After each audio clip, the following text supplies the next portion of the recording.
If you took the COVID-19 vaccine as Seventh-day Adventist, then this video may be good for you.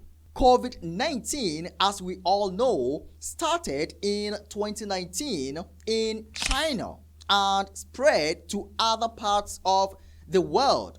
In an attempt to mitigate the impact of the coronavirus, certain measures were implemented by the world leaders. And I hope you remember that. We were told to social distance. We were told to put on mask or face shield. We were told to stay home. And churches were closed, businesses were closed. And in addition to all these measures was the introduction of vaccines. I hope you remember all these things, all right? Now, an important thing to remember about the vaccines was that it was prepared in a very short time. There were some people who raised their voices against the vaccines, and others supported it. When it comes down to religion, to our denomination, that is the Seventh-day Adventist Church, there were some leaders and some members of the church who supported the vaccines and encouraged members of the church to take the vaccines. And on the other hand, there were some pastors who raised their voices against the vaccines. Now, in this video, I'm going to share with you the current updates about the vaccines that many people took during the COVID-19 pandemic. All right?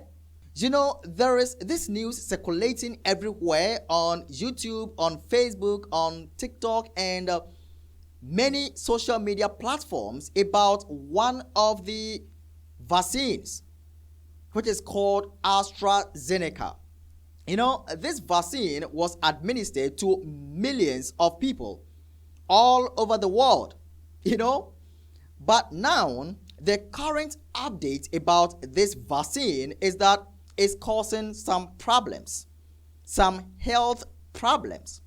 And so, according to various news reports, the company has withdrawn the vaccines from the market. Now, the AstraZeneca company is saying that it has come out with a better COVID-19 vaccine. That is why it is withdrawing the AstraZeneca vaccine from the market.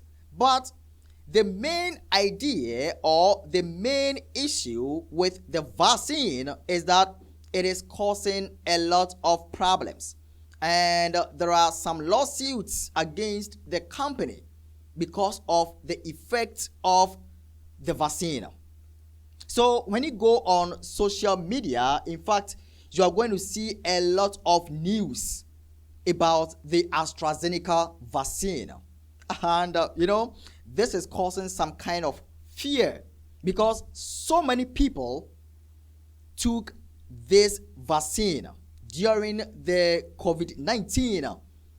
Some 2 or 3 years ago, they took this vaccine, and now it's having some negative impact on people. The drug maker AstraZeneca is withdrawing its COVID-19 vaccine worldwide because it says of a surplus of other, newer, more effective vaccines. Demand for the Oxford AstraZeneca vaccine has declined because other shots that target the variants have been developed. AstraZeneca, in fact, no longer manufactures or supplies the vaccine, and it hasn't been available in Canada since December of last year. But it was an early vaccine in this country, the third vaccine approved by Health Canada at the time of the pandemic, and it started rolling out here in March of 2021. The company making the move, it says, because of business issues, consumer issues, but there's another part to the story, which we're going to talk about with Dr. Samir Gupta, who's here in studio, as he is on Wednesdays, respirologist and an associate professor in the Department of Medicine at the University of Toronto. Welcome back. How many times did we talk about AstraZeneca in the early days? And we're throwing back to that. The other part of the story, so it's pulling it from the vaccine. 150 countries use the AstraZeneca vaccine. Canada was one of them. And it's pulling it off the market worldwide.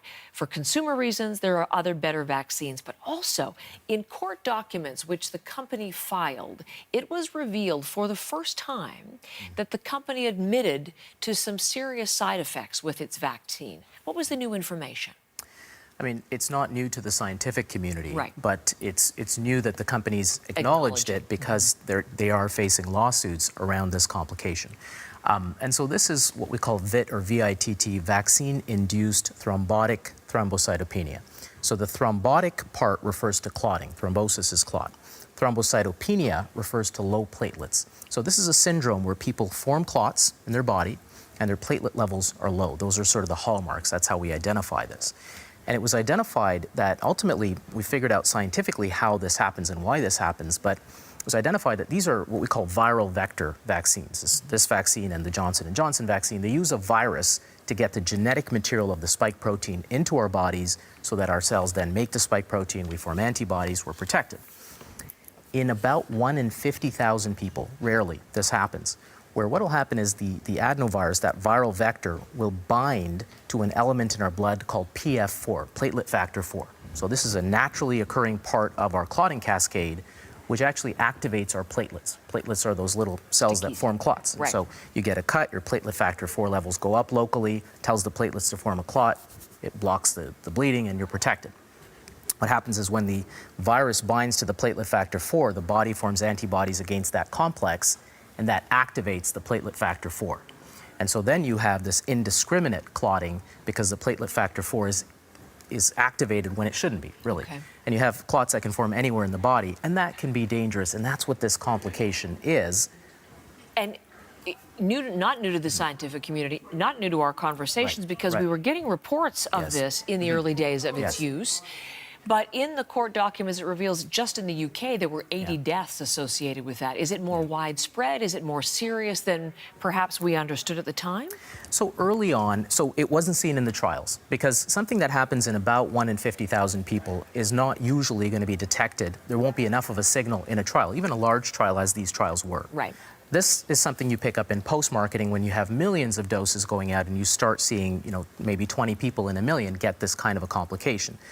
Death from this is in that 10 to 20% range, so still high, but again, you're talking about 1 in 50,000 get it, and then a small percentage. But yes, some people died of this complication. Early on, there was a signal around, hey, maybe this is happening, and then later we got some numbers around it by around mid-2021.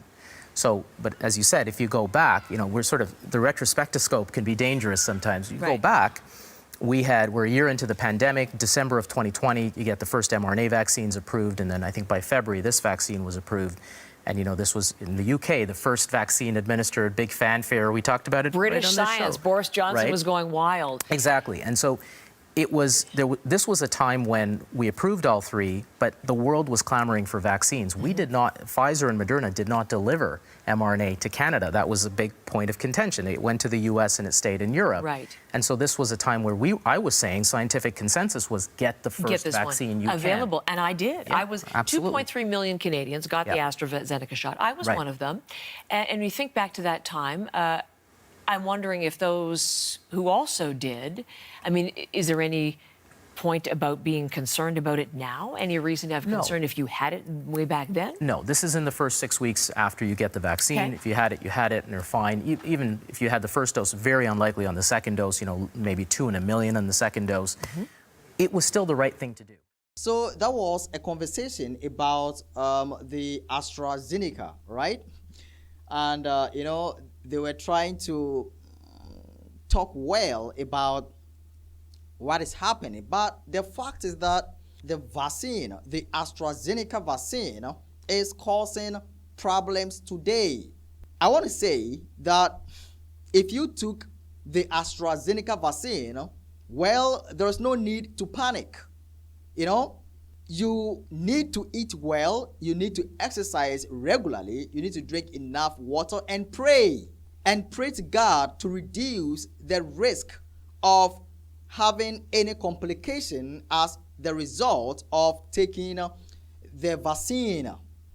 Let me know everything that you think in the comment section. You know, we are in the end times and people need to know the truth. You know, and some of us, we have dedicated our lives, our time, and everything to go out there to share the truth. So we will need your support. Go into the description of this video, click on the donation link right there, and donate any amount you would want to support us with. Friends, thank you for watching this video. My name is Lawrence. Let's keep the faith. See you next time.